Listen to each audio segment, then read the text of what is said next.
दोस्तों, आज की कहानी है भाभी जी, आप हमारे घर में नाइटी पहनकर मत घूमो।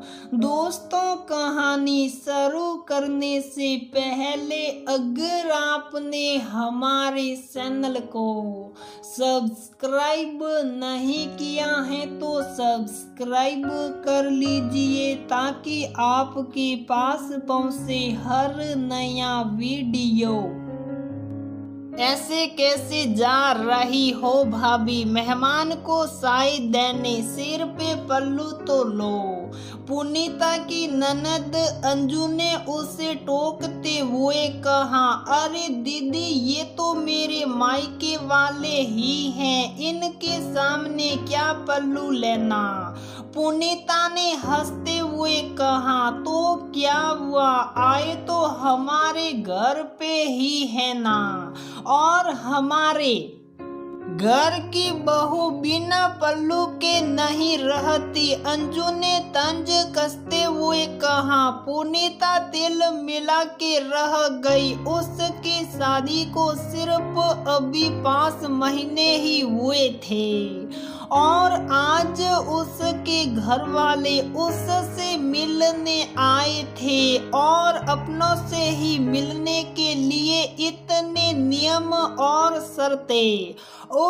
पुनीता को बहुत गुस्सा आया, लेकिन फिर भी सिर पे पल्लू ओढ़ के और चेहरे पे हंसी की चादर ओढ़ के सबसे मिलने जाती हैं। पुनीता की ननद उससे सिर्फ 1 साल ही बड़ी थी, लेकिन खुद को बड़ी ननद ही समझती थी और सास का भी ये ही कहना था कि वो बड़ी हैं। दीदी कहो, वो हमेशा पुनीता को संस्कारों का पाठ पढ़ाती रहती। पुनीता सास ससुर का समझ सकती थी कि वो पुरानी सोच के हैं, लेकिन अंजू तो आज के जमाने की लड़की थी, लेकिन वो भी सास से कम नहीं थी। सासू माँ तो सिखाती ही थी,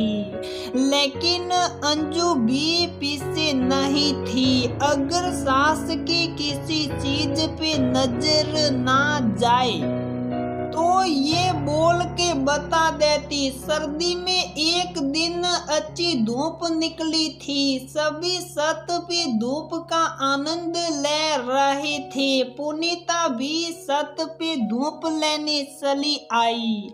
सोचा, कांपते बदन को थोड़ी गर्माहट मैं भी दे लूं, और जैसे ही बैठ के धूप सेकने लगी तभी, भाभी आपको दिख नहीं रहा, पापा ये ही है और आप आके बैठ गई, कुछ तो शर्म करिए। अंजू ने कहा, दीदी पापा सो रहे हैं खाट पे, वैसे भी उनका चेहरा दूसरी तरफ है। पुनीता ने सफाई दी, लेकिन अंजू बड़बड़ाने लगी और जोर जोर से बोलने लगी। कुछ समझ नहीं आता, किसी चीज की समझ नहीं है, हर एक चीज बतानी पड़ती है। लगातार ऐसे ही बड़बड़ाती जा रही थी और वो इतने जोर जोर से बोल रही थी कि आखिर में ससुर जी को जगा ही दिया और पुनीता को वापस जाना पड़ा। इसी तरह एक दिन डिनर के लिए पुनीता रोटियां सेक रही थी। उसने देखा कि ससुर जी दूसरी तरफ बैठ के न्यूज देख रहे हैं, क्योंकि किचन का दरवाजा लिविंग रूम में खुलता है, इसलिए लिविंग रूम से सारा किचन दिखता है। पुनीता ने अपना पल्लू सिर से हटा दिया। जुलाई की गर्मी में गैस के सामने उससे गर्मी बर्दाश्त नहीं हो रही थी। भाभी पल्लू क्यों हटा दिया? पापा ने इधर देख लिया तो अंजू ने अपने संस्कार के पाठ लेके बैठ गई। दीदी बहुत गर्मी है आज, पापा ने इधर देख भी लिया तो क्या हो जाएगा। आके खड़े होके देखिए यहाँ कितनी गर्मी है। पुनीता ने कहा देखो ये पहली बार रोटी नहीं बन रही हमारे घर में, और ना ही पहली बार ऐसी गर्मी पड़ी है। मैं भी बनाती थी, मुझे मत सिखाइए, बोल के अंजू वहां से चली गई। आज पुनीता रो पड़ी, अब उससे बर्दाश्त नहीं हो रहा था। अंजू का हर वक्त टोकना हद से ज्यादा हो चुका था। सासू माँ भी टोकती थी, संस्कार के पाठ पढ़ाती, लेकिन अंजू का टोकना अब पुनीता से बर्दाश्त नहीं हो रहा था। हर वक्त पुनीता की छोटी सी छोटी गलती माँ पापा के सामने लाती रहती। क्या भाभी, क्या हर वक्त अपनी माँ से फोन पे लगी रहती हो? ऐसी भी क्या बात करनी रहती है? काम छोड़ के जब देखो तब फोन लेके बैठ जाती हो।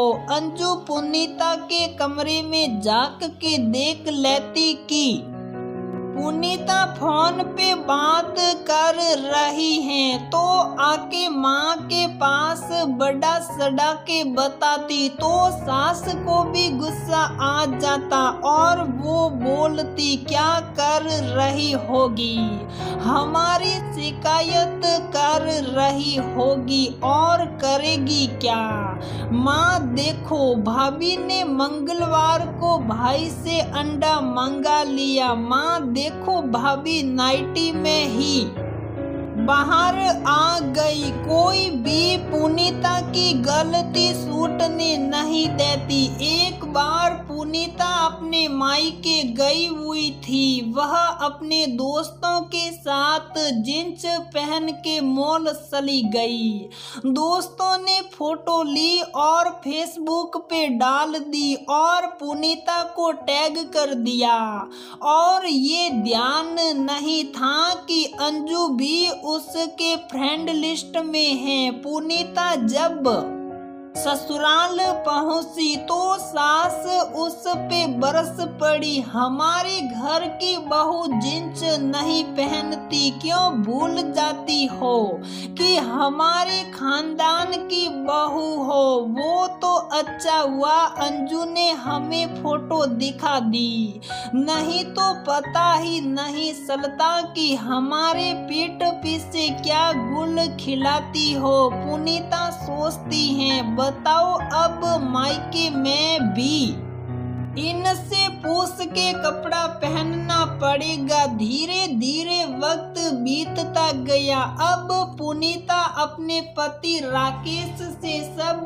बताने लगी। शुरू में राकेश ने हंसी में टाल दिया, या फिर अरे अभी बच्ची हैं अंजू, उसकी बातों का बुरा मत मानो। लेकिन धीरे धीरे राकेश ने भी नोटिस करने लगा। फिर राकेश ने विरोध करना शुरू कर दिया माँ और अंजू के व्यवहार को लेकर। इस सब का नतीजा ये हुआ कि जो शीत युद्ध घर में चल रहा था वो अब युद्ध में बदल गया। रोज घर में झगड़े होने लगे, रिश्ते टूटते हुए देखकर राकेश ने एक उपाय निकाला। पुनीता को लेके अपनी जॉब बदलकर दूसरे शहर चला गया। तीज त्योहार पे ही बस आते और खुशियां मना के चले जाते, लेकिन परिवार टूटने का ढिंगरा भी पुनीता के सिर पर ही फोड़ा गया। लेकिन अब परिवार में शांति थी। कुछ वक्त बीता, फिर अंजू की भी बहुत बड़े घर में शादी हो गई। वो अपने ससुराल चली गई। शादी के बाद पहली तीज पर माँ ने शगुन देके राकेश और पुनीता को अंजू के यहाँ भेजा और राकेश अपनी बहन को सरप्राइज देने के चक्कर में अंजू को बिना बताए वहां दोनों पहुंच गए। जब राकेश और पुनीता उनके घर पे पहुंचे तो गेट पे अंजू के पति मिल गए और वो सब साथ में ही अंदर पहुंचे। अंदर आके राकेश और पुनीता ने देखा कि अंजू टी शर्ट और पैजामे में बिना दुपट्टा के अपने ससुर के साथ सोफे पे बैठी थी। देख के दोनों को बहुत अजीब लगा। अचानक से भाई भाभी को देख के अंजू झेप गई। उसको याद आने लगा कि अपनी भाभी को कितना संस्कारी का पाठ पढ़ाया है, लेकिन अचानक से सबके सामने से जा भी नहीं सकती थी, इसलिए वहीं बैठी रही और पुनीता मन ही मन में सोच रही थी कि कहाँ गए आपके संस्कार ननद जी। नाश्ता करने के बाद पुनीता ने कहा कि मुझे फोटो लेनी है आप सबके साथ। माँ ने कहा है। फिर राकेश ने सबकी फोटो ली। पुनीता ने सासू माँ को दिखने के लिए फोटो ली थी ताकि उनको बता सके कि संस्कारों की पाठशाला चलाना आसान होता है और निभाना उतना ही मुश्किल। अंजू बिल्कुल समझ नहीं पाई कि पुनीता ने फोटो क्यों ली है। खाने के बाद पुनीता को अंजू अपने कमरे में ले गई और अंजू ने सफाई देना शुरू किया। भाभी यहाँ सब लोग मॉडर्न जमाने के हैं, खुले विचारों के हैं। मेरे पति को भी मेरा साड़ी पहनना पसंद नहीं है।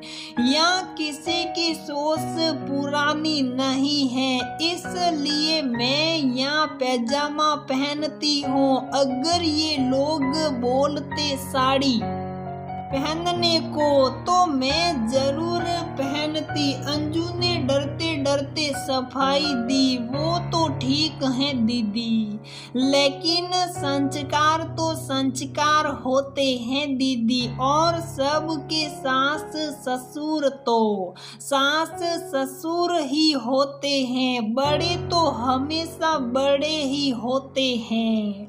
हमारे घर के संस्कार इसकी इजाजत नहीं देता, चाहे आप मायके में रहे या ससुराल में, है ना दीदी। पुनीता ने अंजू का हाथ अपने हाथ में लेकर फिर बोला, मुझे खुशी कि आपको मेरे जैसा छोटी सोच रखने वाला ससुराल नहीं मिला, पुराने विचारों वाला ससुराल नहीं मिला। मुझे खुशी है कि मेरी ननद जैसी लड़ाकू और पुरानी सोच से भी पुरानी जमाने वाली ननद नहीं मिली, आज के सोच वाली ननद मिली है। मुझे खुशी है कि आपको मेरी तरह मन मार के नहीं रहना पड़ रहा। अपने भाई और बहन जैसे आपको ननद और देवर मिले हैं, मुझे तो ऐसा कुछ नहीं मिला। पुनीता आज घी में जूते भिगो भिगो के मारे जा रही थी, जिससे अंजू पुनीता की बातें सुनकर शर्म से गड़ी जा रही थी। मुझे पता है मेरा शादी के अच्छे दिन जो चले गए अब लौट के वापस नहीं आएंगे। मैं माँ पापा से बहुत बनाने की कोशिश की, लेकिन आपने हमेशा उसको बिगाड़ दिया। लेकिन मैं फिर भी भगवान से दुआ मांगती हूँ कि आप हमेशा खुश रहिए और आपको आपके परिवार से ढेर सारा प्यार मिले और मेरा जैसा तिरस्कार ना मिले। हमेशा खुश रहिए, अब मैं चलती हूँ, बोल के पुनीता जाने लगती है तो अंजू पुनीता को गले लगा लेती है और खूब रोती हैं। फिर ननद भाभी विदा लेती हैं। घर पहुँच के पुनीता तुरंत सासू माँ को अंजू की फोटो दिखती हैं। सासू माँ राकेश को देखती हैं। हाँ माँ, अच्छे से देख लो अपनी संस्कारी बेटी को। सासू माँ, मैं गरम गरम चाय बना के सबके लिए लाती हूँ। और एक तिखी मुस्कान देते हुए पुनीता सासू माँ को घूरती है और किशन की ओर चली जाती हैं। आज उसके आंसुओं का हिसाब जो हुआ था और हाथ में फोन लिए सासू माँ भूत सी खड़ी रह जाती हैं। अचानक से कुछ समझ ही नहीं पाती कि क्या कहे। अपनी बेटी पे अभिमान करने वाली बेटी ने ही शायद आज उनका गुरूर तोड़ दिया था, इसलिए खुद को शर्मिंदा महसूस कर रही थी। पर दूसरी तरफ पुनीता की बिन मांगे मुराद पूरी हो गई थी। उसे आज इंसाफ जो मिल गया था। पुनीता आज खुश थी, जैसे बिन कुछ कहे सब कुछ कह दिया हो। तो दोस्तों, हमारी ये कहानी यहीं पर समाप्त होती है। अगर आपको हमारी ये कहानी पसंद आती है तो प्लीज वीडियो को लाइक करें, शेयर करें और हमारे चैनल को सब्सक्राइब जरूर करें।